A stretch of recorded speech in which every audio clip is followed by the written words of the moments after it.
Welcome back to This Takes the Cake. Today we have Bianca from New York and Ashley from Setting Marine Events Nashville. We're so excited to join you guys today. Happy almost St. Patrick's Day. Whoop whoop. And my birthday. Oh, happy early birthday. So this is my second episode and this is Bianca's first. So Bianca, tell us how you got started with S&B.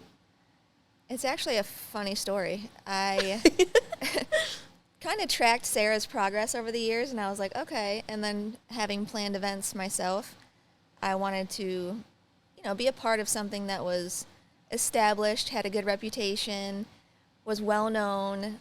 She's a boss babe, and of course, all the women, that's super appealing to me. So I just kind of watched and sat back, and then expressed interest a few times, and we kind of played cat and mouse, and then I was like, you know what? If I'm going to keep planning all this stuff, I want to at least get paid for it. Right.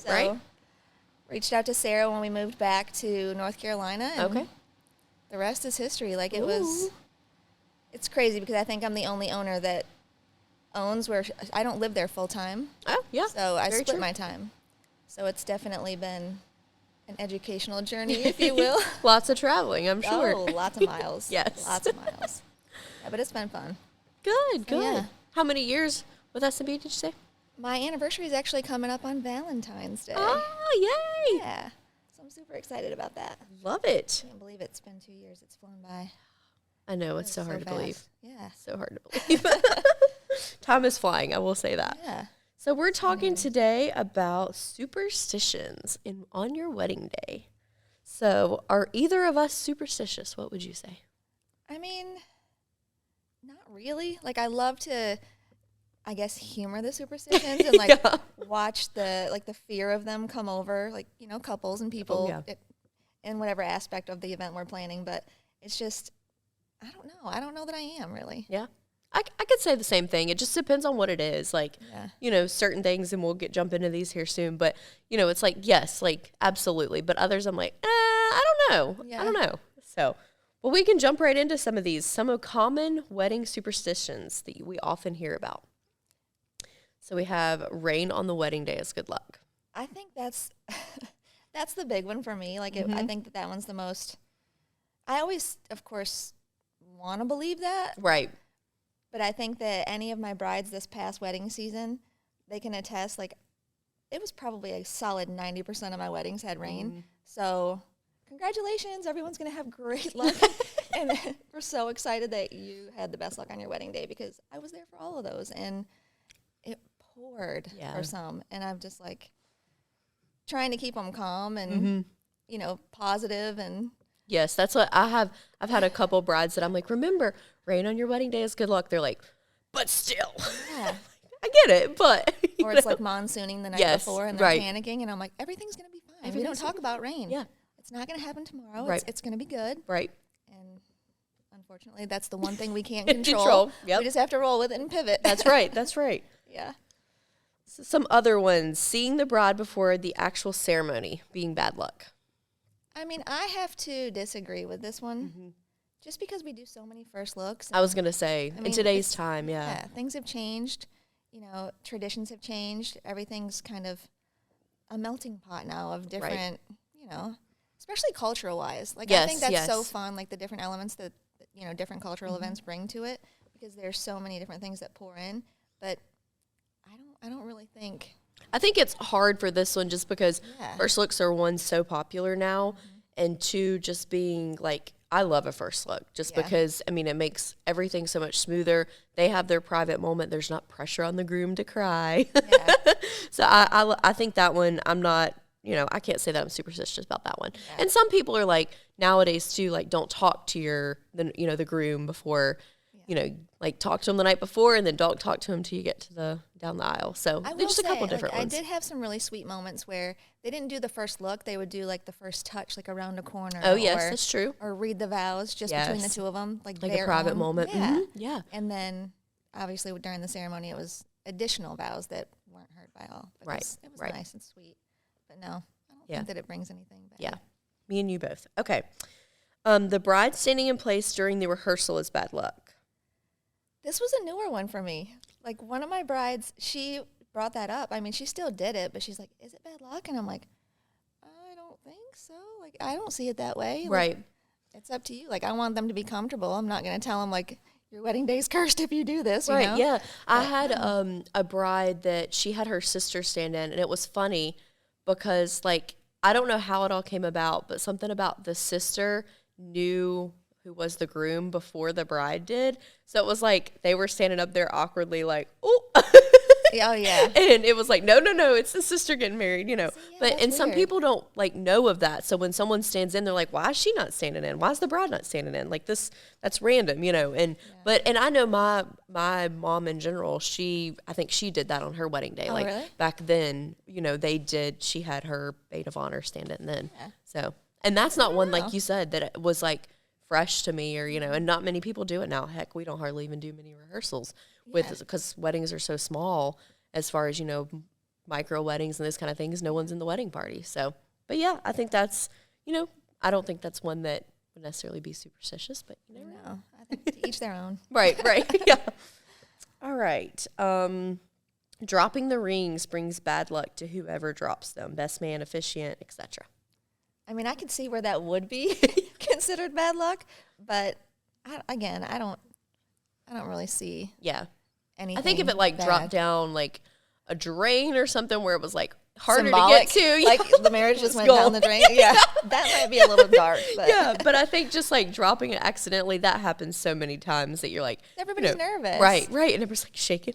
Yeah, especially when there's little ones involved. Yes, so that's always kind of like gives me heart palpitations. I'm like, do we have it secured? Do we have a box? Maybe tie it like double knotted. Right. But then you've got to worry about the time, like when you Yep. get up there, like can they get it off the pillow or whatever? But yeah, I don't know. Yeah. Let's see. Years ago, it was considered bad luck for a wedding guest to purchase knives for the newly married That's couple. funny. Have you heard of this one? I've never heard of this one. I have not, but whenever I saw that notes, I was like, what? I got knives for, like, what? They're all safely secured still in the block in the kitchen, so everyone's good. Okay. For now. No, I'm just kidding.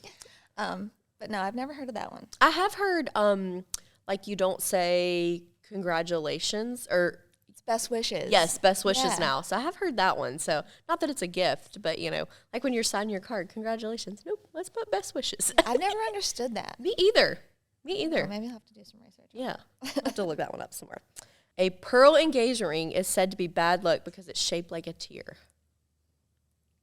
I've never heard that. I've never heard that either. I mean, I could see it, but I don't know. I feel like I don't know. That's a weird one for me. I agree. I'm not really, No. And this was one we talked about earlier. A spider found in a wedding dress means good luck. Like I said, if there was a spider in my wedding dress, the wedding dress would be gone. Like, it would be off. It would be a rush to get that thing off. Yeah. I don't see how that would be good luck, but it's got to come from like a different time or region. Yes. If you Or will. it came from a wedding planner down the road that was like, oh, This we've got a spider in the wedding dress. We're calling that good luck. Yeah, exactly. To calm her. Right. And keep her in the dress. Yes. All right. Ooh, a penny in your shoe is good luck. I've had a couple brides do this. Yeah. And I've seen, I think it was, I want to say it was one of this past brides. It was like really sweet. Like the mom presented the penny. Oh. Like in a ring box. Oh my gosh. And it was the same penny that grandma and mom used in theirs. That's how I had a wedding that was the same way. And I'm like, how did you keep? She was like, girl, don't ask me how I kept up with this ring or this penny for X amount of years. I was like, good for you that you knew exactly where that was. And I think she said it was her grandmother wore it, she wore it, and then both of her daughters. So that's so like, cool. And it was like still had the tape from the previous daughter, and then we took it off to put in her shoe. See, I love stuff like that. Yeah, like me too. Yeah. We had a girl this past season, and it was the sweetest thing. It was like she wore the same dress that her mom wore and her grandmother wore and her great-grandmother wore. And it was like the story of the dress, and it was so pretty. And then at the reception, we had like the frames up of each of the women. Oh my gosh. So sweet. That is, I love that. Yeah. I love that. See, I like those superstitions. Yes. Yeah, I feel agree. like those things I can definitely read further into, but yes, I agree. Yeah. Carrying something old, blue, or borrowed and new, meaning good luck. I have heard this one. I mean, this one I feel like has just been instilled in every little girl from like Right. knee high up. But I don't know that there's like a superstition aspect of it for me. Right. But I definitely, it's common. Yes. I've seen here lately a couple different weddings that their something blue was their bridesmaids' dresses. I love that. Yeah. I think that's, very sweet. It's sentimental. But what are some things that you've seen brides have that was something old, something new? I've seen like a hairpin was one of them. Mm-hmm. It was really pretty, and it was grandma, so it was old and it was blue. Blue, yeah. So it was really sweet. There was one of our couples had it was like an antique cake serving set. Oh yeah. So that was really cool. That was cool. Yeah, because it was like the old polished silver and really pretty, and looked like it had some stories behind it. Oh, I love that. But those. It's those tender things. Yeah. They get me. Like, I'm a mush. Right. Such a mush. I tell all my brides, like, during consult, like, don't be alarmed if you look over and I'm crying because it's definitely going to happen. Right. I love it.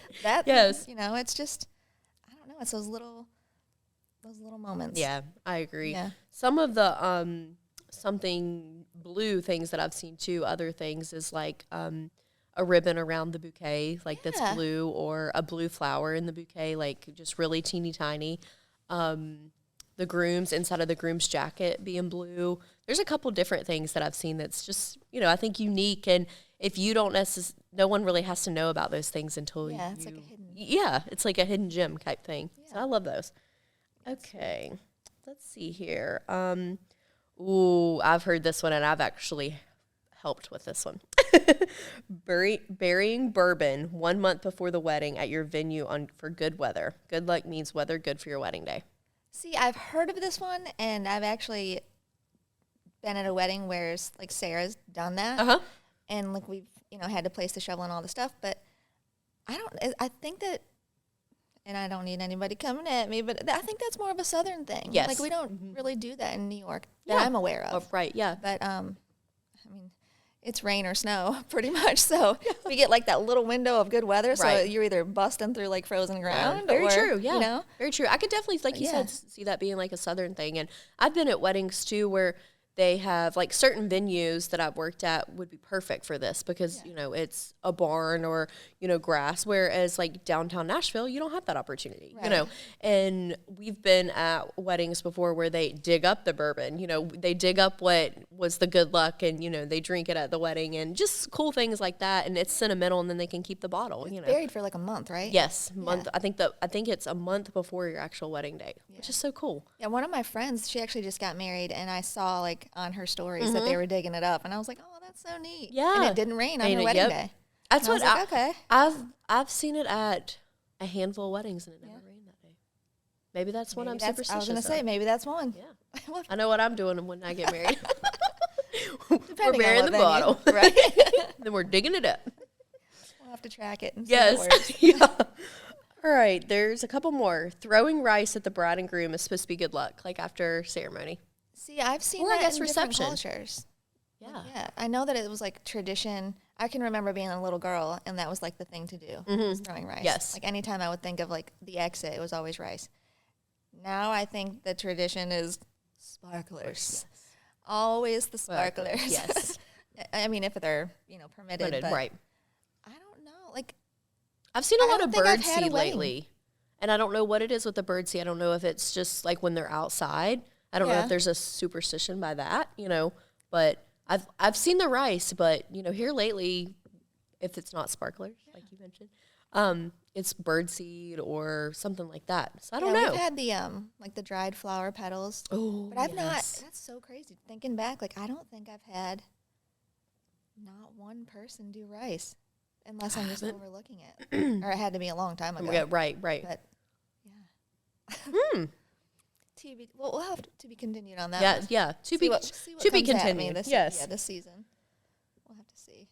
Are there any superstitions your bride or groom have had that you can remember? I would have to say the only thing that I've really faced was the not seeing each other or not staying together the night before the wedding. Yes. That's been a big one. I could agree with that. Just after the, rehearsal, the girls go back to, where they're staying, the guys too, and then they don't talk after that, like, and you'll see some posts, it's like, meet me at the altar, and that's the last time they kind of talked to him before. I think that's sweet, and it kind of gives you that build-up, yes, that anticipation. But yeah, I think that's the only one that's been made, I guess, really apparent to me. Yeah. Okay, another one is using your married name before the ceremony, signing docs, etc. That's what happened. No, I'm just kidding. Just kidding. I don't think so. I mean, the excitement's there. Of course, you want to practice writing your new name and all that, but I don't know that there's any superstition that comes with it. Yeah. I would hope. True. I mean, if not, brides, beware. Yeah. I can't say that I've ever, like, heard a bride or groom talk about that. Especially, I mean, obviously a bride, but, like, talk about that and being a superstition to them or, All I can think of is, like, remember, like, the 4th grade when you're sitting there, like, scribbling your name and your crush's last name to see how it would look. That's why it didn't work out, crush. Sorry, crushes. Yeah. Yeah, I think that, okay. I think that would be one, I don't know. I don't know. Yeah. I've never really heard of that one enough to say, like you said, to be continued. Message us and let us know. Yeah, let us know. Yeah. I'd be curious. Okay, a couple more here. Luck aside, what are some things that would actually ensure that a couple has a great wedding day? Hiring a planner. Yes. I mean, that's do it. What we do. And then we'll help with the first look. And so there's, or the first touch, if you don't want to do a first look because of superstitions. Yeah. What are some other things? The first baby. Yes. First anniversary. Yep. Yes, right. Continuing on. Just stop with the wedding. Right. We like repeat offenders. Yes. Yes. Exactly. Stories relating to wedding day luck that takes the cake. Oof. I would have to say, just with my experience, just in this last season alone, it would all tie back to that rain. Mm-hmm. Like, whether it was a tropical storm, water up to our knees, like, they better have the longest marriage ever because they earned it that day. I'm telling you, like, there was so many changes, and I had such good couples this year. They were just so flexible and positive, and it's not always like that. And it's, they expect everything in the world from the planner, which, to be fair, I mean, that's absolutely our job. But at the same time, like, that weather is the one thing that we just can't. And we can, like you said, we can learn how to pivot and pivot with you and see what, if you really want this, we'll see how we can do it. Yeah. I think that's one good thing. I seriously think, like, just in our group alone, we pride ourselves on that, being able to, think quick on our feet and pivot and make, even like yesterday. Plan. Yeah. Yesterday with the stools. Yes, exactly. Pivot the chairs. Yeah, definitely tender this morning. Sitting down on that. So outside of luck, do you have any stories that takes the cake? There's definitely been some, I guess, questionable series of events that I don't know if they're necessarily tied to luck, but I guess they could be. Like, whenever, I've always thought about it, like, I've had quite a few couples that, they'll book us before they're even engaged. So I'm like, that must be a northern thing. Are we putting the cart before the horse type? You know what I mean? Like, right. Do we have a ring? Have we talked about this? Mm-hmm. And then this last year, I had a couple of moms actually reach out before the daughter was engaged, which was a little, I mean, I've had it happen, but not as much as this past year. And I'm like, is this good luck? Is this bad luck? Bad luck, yeah. Like, that could be a superstition. Does the daughter know? Right. That I'm getting I could imagine that. Like, I can appreciate a planner all day long. Right. Like, I love that, the moms are reaching out and thinking that far ahead.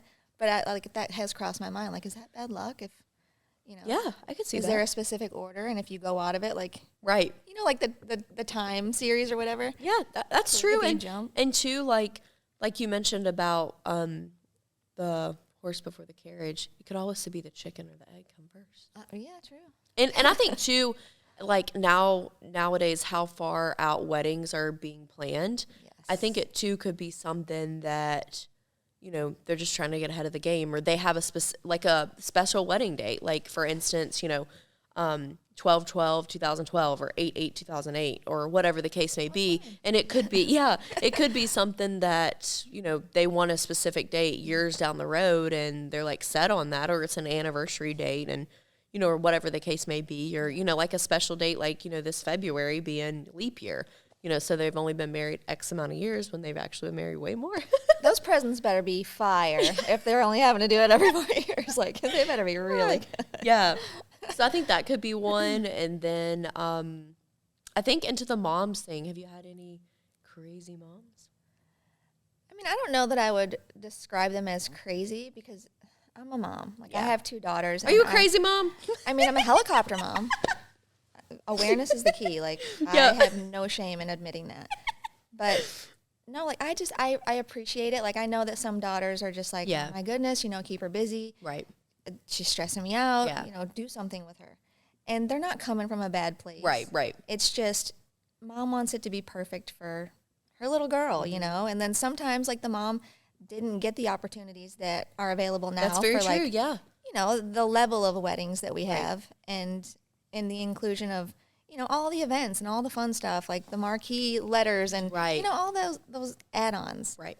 And so I can appreciate when mom's a little cuckoo and she's, you know, that's she just true. wants it to be perfect. And I think, too, like, alongside that, they didn't have necessarily planners or coordinators depending on their time frame and their, you know, age. And they were all doing it themselves. And so when the daughter reaches out or whatever the case may be and they want to hire someone like us, like, the mom's like, oh, you know, I've already got this taken care of or whatever. And we love that. Yeah. But they don't really, quote unquote, know what we do. And so it's hard for them to kind of release control. Yeah. So I think it kind of like balances out depending on how, you know, everybody's so different, you know, and depending on the package and those kind of things too. Yeah. So I'm trying to think if I had a crazy story. I have a crazy sister story. Not crazy sister. I shouldn't say that. A unique sister story. Yes, I love that. A unique sister story. It was an engagement party. Great engagement party. Very, very beautiful. Very beautiful. It was at a hotel downtown Nashville. And the speaker system in the hotel was what they wanted to use for DJing or, you know, music playing. And I was like, you know, these... The button. You have to push the button. Oh. So these speakers are made for, like, background music. You know, think about engagement party, like, you know, dinner first, very etiquette. Just very low key. So I kept telling them, like, this is not going to be, like, DJing music. This is not partying music. Mm-hmm. And they're like, it's okay. I think, you know, it'll be fine. And the lady from the venue is kind of like trying to have my back. Like, I really don't think this is what you're wanting. But, you know, it was included in the package. You know, they had to rent a soundboard or something, you know, very minimalist. And we're at the engagement party and music's playing through dinner. And they're like, this is not what we want. And I was like, okay, so here's how we can pivot, you know. And I had one of those big boombox speakers and at my house, and I was like, I can run and grab that or send someone to go get it and bring it. And they're like, that's not good enough. And I'm like, okay, this is a holiday weekend. Oh, gosh, that's worse. Holiday weekend. Let's see what we can do here. So I start just going through my contacts in my phone, all these creative partners that I've reached out to or worked with or whatever. And I'm like, rings twice declined, sends me a text. I'm out of the office. And just like all these different things. And I have my assistants calling and, you know, we're scrambling to like, what can we do? Who has like a full DJing set that we can get here in literally 30 minutes when they're ready to start partying after dinner's over.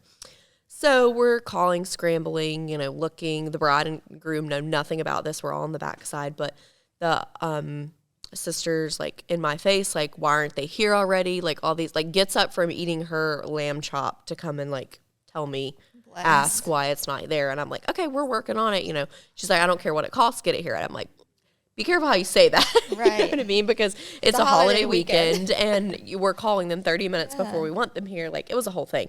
But we ended up getting a speaker there. A DJ he was just able to drop the equipment off, showed me how to run it. It was two, like, huge speaker systems and ended up being great. And it comes to find out, I connected with the bride that she's engaged later on after the party. And she's like, why do I have this charge? And I was like, that's for, you know, the speaker system that we rented. She's like, oh my God, I didn't know where that came from. I thought it just popped up. I thought it was the hotel.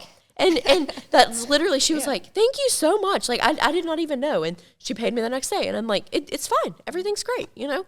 And that's what I think I love so much about these stories is because we do so much behind the scenes that necessarily the bride and groom don't even know about, or the family, you know, or the sister. Like, the sister didn't see that we called 30-some people and was sent to voicemail probably 27 of those 30 times, you know? So, and that's what I think, like, that's right there is why you need a wedding planner or event planner, you know, if it's different from, you know, if it's an engagement party, you know, or whatever the case may be. Like, we can pivot, we have those connections, and it goes a long way. I mean, you know, who else is going to be able to, you know, we weren't looking up the numbers on Google, like, oh, this is DJ so-and-so.